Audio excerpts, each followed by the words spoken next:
The thing is, there is one school of thought, which is, of course, maybe where you belong, and correct me if I'm wrong, please, is that words are very impactful, and a word can really shape a decision, can shape an Mm. influence, an opinion can also shape a person's perspective. And the other school of thought is words are just words. We use them, and there are some comedians that are like, it's just a joke, it's just words. So Mm.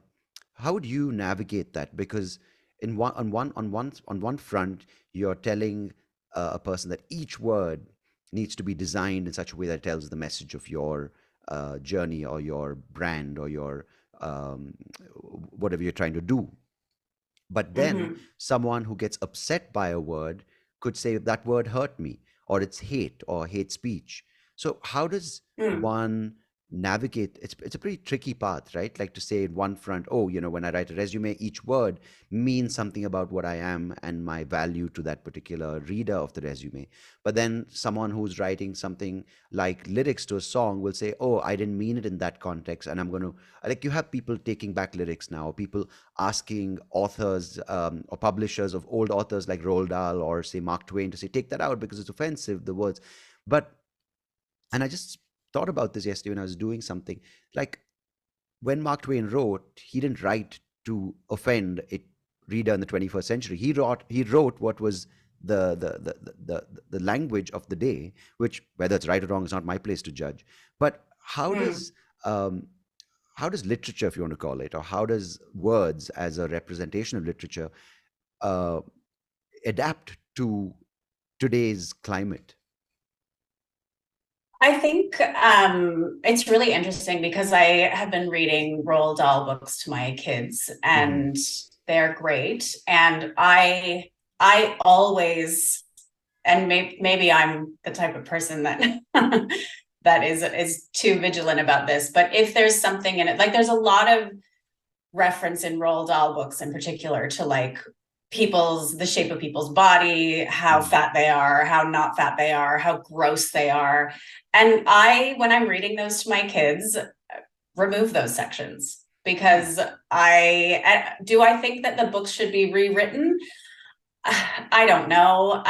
But I do think that in each scenario, it's important for, the audience to be considered. In this scenario, I'm reading a book to my 6-year-old child, and I don't want my 6-year-old child to think, in our house, we say we don't make comments about people's bodies. Hmm. And so I leave that out because I don't want my 6-year-old to hear that and then think that that's an okay thing to say. I also then will have a conversation about like, this is how people used to write. This is how people used to talk. These are words that people used to use. And this is, what's more acceptable now. So I'm very, I do think it's important to, when you're communicating, and I mean, you use the example of a resume. I don't think like anyone's really getting offended by a resume, but if If they saw you mine, they are would. if you're communicating, in a way that is hurting someone, and if that person that is hurt by that word, you know, is bothered to the point that they're going to say something, I'm very happy for that person to speak up and to say that they didn't like it, or to say that they're offended. Like Mm. I think that I know there's a lot of sort of like, quote unquote PC police, and everyone, people are saying, well, we can't say anything anymore. And it's like, well, I mean, people have always been offended by these things, but they just didn't have the power or the self-confidence or the strength to say anything. Mm. I think like it's also okay for people who have always felt, marginalized or whatever by that language to now say, I actually don't like that. Like, you know, the initial communicator makes that person uncomfortable, and it's okay for that person to make the communicator feel uncomfortable back. Right. That's what discourse is, right? That, Yeah, yeah, it yeah. doesn't, if someone says that word offended me, and then I'm like, oh, you're offended by everything. Like, that's just, I mean, it's just not true. It's gaslighting. But it's like, if you're willing to put something out there, you do have to be open to like the discourse that's going to happen. And with the democratization of information and communication, like, so many more people have, the ability to speak up and be heard. And I don't think that's a bad thing. I think it's a good Yeah. thing to have those checks and balances in place. Yeah, and I totally agree with that. I think, if you're willing to put something out and you say, I stand by this as my creation, as my piece, then you should be willing to be criticized for it. But my worry, or my, I wouldn't say concern, but my question, I'm questioning this thing of denying or protecting too much, because there are people now saying you have to put these kind of textbooks in, you have to take these textbooks out, you have to teach a certain curriculum which is inclusive and diverse. And I think there is, again, no pros and cons, but the Oh yeah, there's lots of pros and cons hmm, to, I used to be a teacher, yeah. and it's important for people to see themselves represented. It's important for history to be told properly, Mm, right? So, I live in Australia. I'm Canadian, but I live in Australia, and only in the past few years have we started telling the truth about colonialism and what happened here, mm, right? mm, And mm, that is important. And is it okay to like whitewash Australian history? No, I don't think it is. mm. So it's, yeah, there are very important pros and cons, I think, to that type of curriculum. Yeah, because I think, what's happening, of course, as I told you, in India now, there's a huge call for pride in your own language, which is great, right? Like, I think Yeah. there are some great Mm, creators in every regional language, and we've got plenty of them. We've got plenty of languages. mm, But what I've noticed is happening as a result is, earlier English was the bad guy, right? Like, the city-born mm, English medium educated person was seen as, oh, the oppressor, like, where I wouldn't say it's so drastic, but there was a kind of, I wouldn't say like a grudge held against someone like me, because I'm a minority in India, like, where I think in English. I've gone abroad to mm, study. I speak the language relatively okay, and now it's the majority are these people who uh, present, they create, and it's great for diversity of content, originality of idea, uniqueness in creative expression. As a result, what I've noticed is that there is this jostling for my language is not better than yours, but needs more visibility in some way. And like, I live in the south, in a state called Karnataka, where the language is Kannada, and a lot of people, including me here, don't speak the one of the official languages, which is Hindi, which is spoken quite widely across the mm, country. And as a result, mhm, people in Karnataka are saying, "Oh, we need to take back Kannada and make sure Kannada is more visible, and why should we speak mhm, Hindi?" So, mhm, just as an example, while there is so much more diversity, there is also this kind of rivalry within the space. So, just to put that on a global scale, is, yeah, while English now was the bad guy, and again, it may be not so drastic and so dramatic, but there is this mm, interfighting going, when you do go too specific to your region. There's always this kind of like retaining my identity, and I'm going to be this, I'm not going to speak that language because it doesn't represent my culture. And I hear, to take that thought forward, like Indian children who are born in America, who are American Indian, are like, "Oh, I don't like white people. I don't like, not even white, I don't like American people." And I don't know what that means, because American is so mm, different, right? There are, I mm, don't like them wearing a sari and dressing up as Indian, because I feel that's cultural appropriation. So it's so much noise when you try to mhm, go down in that rabbit hole. mhm. I mean, it's so much noise, but it's also like, is it a problem if different groups are kind of wanting to stake a claim? Mm. Like, is that a problem for who is that a problem for? If Yeah, there yeah, are smaller groups that haven't previously had a voice and now yeah. they want to say something, who is that a problem for?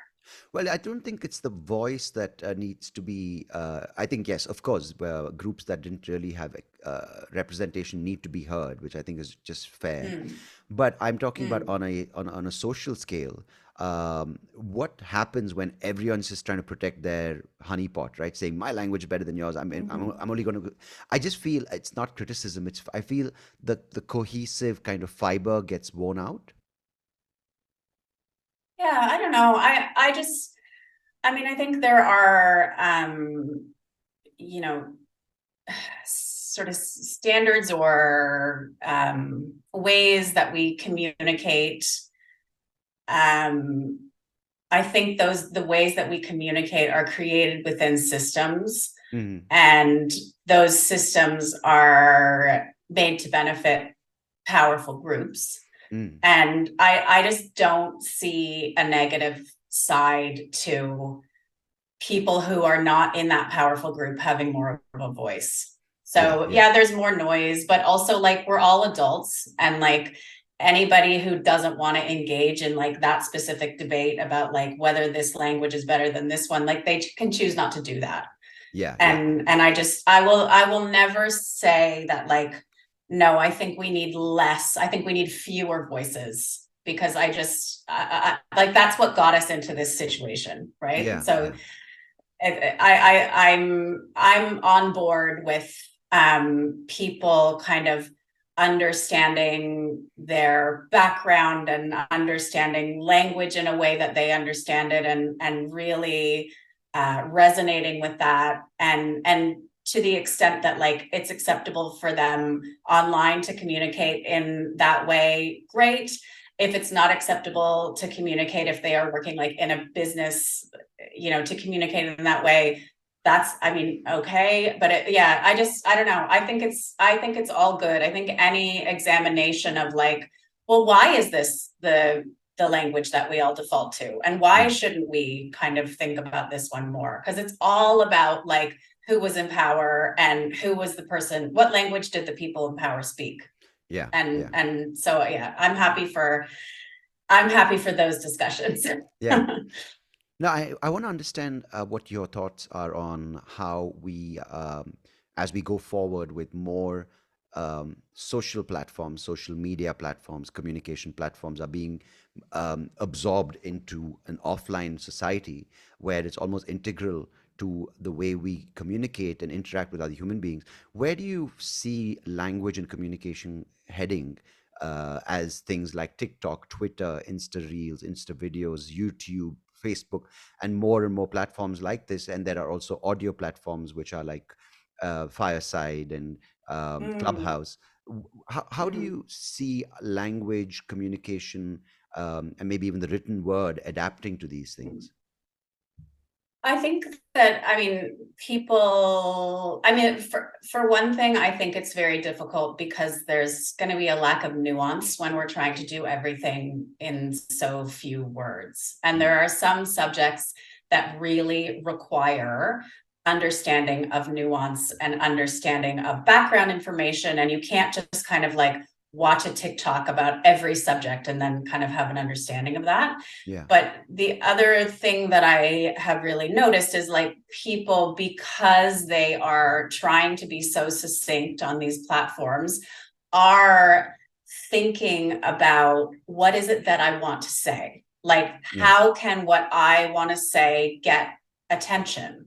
Which words am I using? So I think in a sense it gives some more power to like those, individual catchphrases, or those hooks and those tools that we use to like grasp people's attention, which on a lot of topics I think is useful.